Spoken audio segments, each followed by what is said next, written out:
Okay, Assalamualaikum dan salam sejahtera. Hari ini kita akan masuk tajuk baru, tajuk yang seterusnya, masih lagi di bab yang kedua. Okay, bab 2 ni iaitu aplikasi teknologi. Dan kita akan tengok pada tajuk reka bentuk elektrik. Okay, pertama sekali kamu buat pengetahuan kamu yang mana yang ada buku teks kat rumah tu, kamu boleh buka buku teks kamu dan kamu tengok. Sekarang kita di muka surat 71. Okay, sama ya, ini pun dalam buku teks kamu juga, cikgu ambil. Okey, yang pertama sekali, dunia kini dipenuhi dengan pelbagai gadget elektrik untuk memudahkan aktiviti kehidupan manusia. Okey, sama juga macam mechanical itu.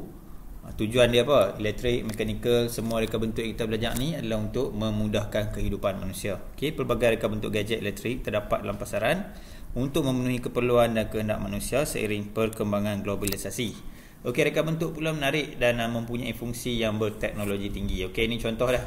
Ini contoh pemanas air.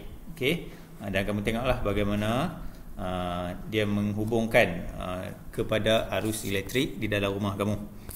Jadi bila dia cukup time je, dia akan dia punya button nut tu akan tertolak sendiri dan api akan terpadam. Jadi air kamu tu sudah cukup panas untuk diminum. Okey, tengok muka surat seterusnya. 2.3.1 elemen sistem elektrik iaitu sumber, medium, beban dan kawalan. Okey, kehidupan manusia pada hari ini semakin mudah dengan adanya elektrik. Namun dapatkah kita bayangkan kadang kita tanpa elektrik dan peralatan elektrik? Tanpa lampu, kita terpaksa menggunakan pelita minyak tanah. Tanpa media massa, kita tidak akan tahu tentang hal terkini yang berlaku di sekeliling kita dan juga di seluruh dunia. Tanpa mesin pencuci pakaian kotor yang banyak pasti penat untuk dibersihkan. Kini elektrik merupakan antara tunjang kehidupan manusia. Berikutan ledakan teknologi maklumat secara global. Dalam sistem elektrik terdapat 4 elemen utama yang perlu dikenal pasti dan dijelaskan, iaitu sumber, medium, beban dan kawalan. Okey, jadi kalau kita tengoklah gambar kat bawah ni, ini pelita. Zaman dulu mereka menerangi waktu malam dengan menggunakan pelita. Tapi sekarang ni dah canggih, kita ada elektrik, jadi boleh membekalkan arus elektrik kepada lampu untuk menyinari waktu malam kita. Okey. Okey, pertama sekali sumber tenaga elektrik punca daripada jana kuasa, bateri, solar dan sebagainya. Terdapat dua jenis sumber tenaga, iaitu sumber yang boleh diperbaharui dan juga yang tidak boleh diperbaharui. Ini yang menarik ni, nak tengok ni. Sumber yang boleh diperbaharui ialah sumber yang boleh digunakan semula dan bekalan tenaga ini akan kekal selama-lamanya. Sumber tersebut masuklah angin, air, matahari dan ombak. Nampak? Itu sumber yang boleh diperbaharui. Maksudnya hari-hari benda tu ada. Esok pagi, macam pagi ni ada matahari. Malam lagi tak ada lah. Tapi esok, lusa, tulat sampai bila-bila pun akan ada juga. Okey, sama juga dengan air. Sentiasa ada air sungai. Selalu ada ombak pun sama. Di laut ada ombak. Kemudian je angin, kan? Kalau kita tengok, tapi angin ni tak berapa familiar sangatlah di Malaysia. Kebanyakan di negara Eropah seperti Belanda dan negara-negara Eropah yang lain banyaklah ada benda ni. Okey, manakala sumber yang tidak boleh diperbaharui pula akan habis dan tidak dapat dikita semula. Contohnya petroleum, arang batu, gas dan tenaga nuklear. Sumber elektrik di negara kita terhasil daripada jana kuasa tenaga hidroelektrik selain sumber gas dan arang batu. Okey, jadi ini tengok gambar 3 gambar ni. Yang pertama sekali, atas sekali tu gambar empangan.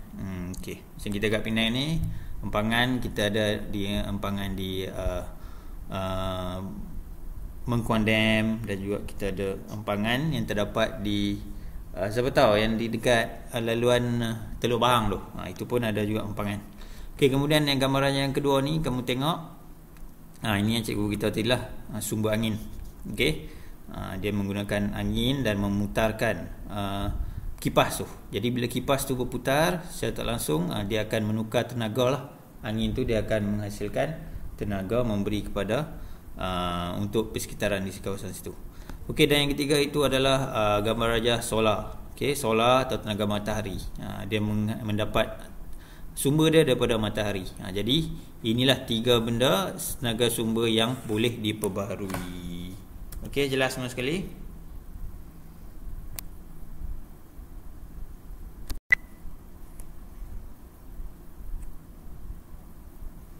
Okey, jadi gambar rajah yang kedua pula, kalau kamu boleh tengok muka surat seterusnya. Terlajak. Okey, muka surat seterusnya kamu boleh tengok Ini adalah contohlah proses penjanaan hidroelektrik atau menggunakan kaedah air. Okey.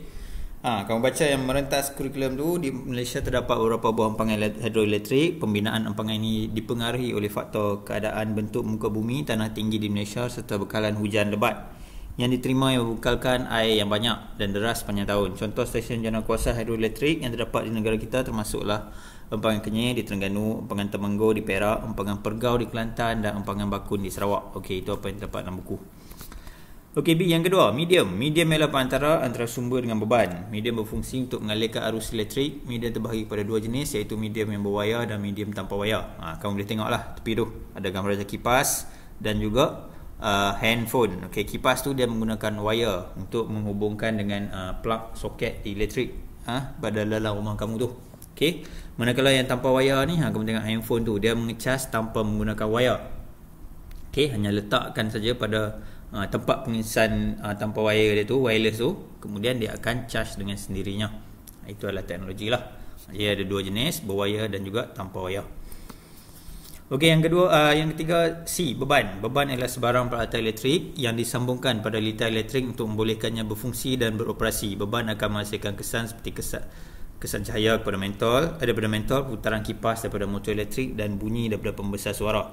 Okey, beban yang digunakan untuk menghasilkan kesan putaran daripada motor elektrik pada pengadun makanan. Itu pengadun makanan. Kalau biasanya kalau kamu tengoklah di dapur rumah kamu tu, kalau mak kamu tu mesti ada. Sebab benda-benda ni penting untuk buat kek, untuk buat biskut, buat kuih, macam-macam lah. Okey, jadi memang itu menggunakan beban yang digunakan menghasilkan putaran. Sebab apa? Sebab bawah dia tu boleh berputar. Okey, menggunakan motor. Okey, D, kawalan. Kawalan bermaksud pengawalan arus elektrik secara selamat, iaitu dengan cara memutus dan menyambungkan litar. Kawalan elektrik dapat dilakukan secara manual atau automatik. Jadi di sebelah dia tu ada gambar rajah setrika, kawalan suhu secara manual pada setrika. Jadi kamu boleh setkan, kamu nak panas sederhana, panas sangat ataupun kurang panas dan sebagainya. Kamu boleh putarkan pada bawah pemegang dia tu. Ada tempat putaran untuk kamu adjust. Okey, manakala foto yang kedua tu pula sebelah kanan tu, itu adalah kawalan switch secara automatik pada pemutus litar. Maksudnya semua rumah ada benda ni. Dia ada dalam di setiap rumah orang akan ada benda ni, dan dia berfungsi untuk mematikan arus elektrik jika terdapat lebihan kuasa arus ataupun berlaku litar pintas dan sebagainya. Jadi bila dia dapat detect lebihan kuasa tu, jadi dia akan tendang dia tu, dan dia akan secara tak langsung rumah kamu semua akan terselamat, tetapi dalam masa yang sama elektrik akan terputus lah. Okey, bagaimana nak on balik? Kamu boleh tolak je benda tu ke atas balik. Okey, jadi itu sahaja untuk apa yang kamu dapat lihat.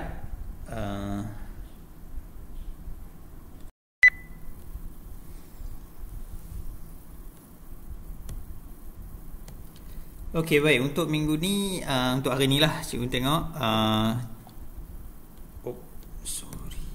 Silap. Okey, kamu boleh tengok pada nota ni. Okey, ini adalah satu kertas, satu peta minda yang kosong. Okey, kamu tengok elemen sistem elektrik, iaitu sumber, medium, beban dan kawalan. Jadi cikgu nak kamu keluarkan satu kertas kosong, kamu buat bulatan macam ni lah. Okay, kamu lukiskan lakaran bulat macam ni dan kamu isikan. Di tengah-tengah dia tu ada sistem elektrik. Di tengah tu ada elemen sistem elektrik. Dan di bahagian ada 4 kotak di mengelilingi dia tu, kamu boleh tulislah sumber, medium, beban dan kawalan. Okay, kemudian dah selesai kamu salin tu, kemudian kamu boleh isikan nota ringkas macam ni lah. Ini adalah nota ringkas dia. Dan ada elemen sistem elektrik kat tengah tu, nampak sumber apa dia, kemudian medium, kawalan, beban, semua sekali lah. Okey, kemudian kamu salin kertas, dan kertas kamu tu cikgu nak kamu snap gambar kertas hasil kerja kamu tu, buat cantik-cantik, kamu snap gambar dan hantar kepada cikgu dalam Google Classroom. Okey, hantar pada private message cikgu lah, Google Classroom. Gambar macam ni, tapi menggunakan tulisan kamu sendiri. Okey, dan kertas yang kamu tulis tu simpan elok. Simpan elok. Buka sekolah nanti kita akan tampal dalam buku latihan. Okey, cikgu percaya ramai kamu semua tak ada buku latihan, semua ada dengan cikgu. di sekolah. Jadi kamu tulis dalam kertas dan salin balik saja macam ni sebiji-sebiji, dan juga ambil gambar dan hantar pada cikgu. Jadi itu sahaja apa yang kamu perlu buat untuk hari ini. Sekian, terima kasih.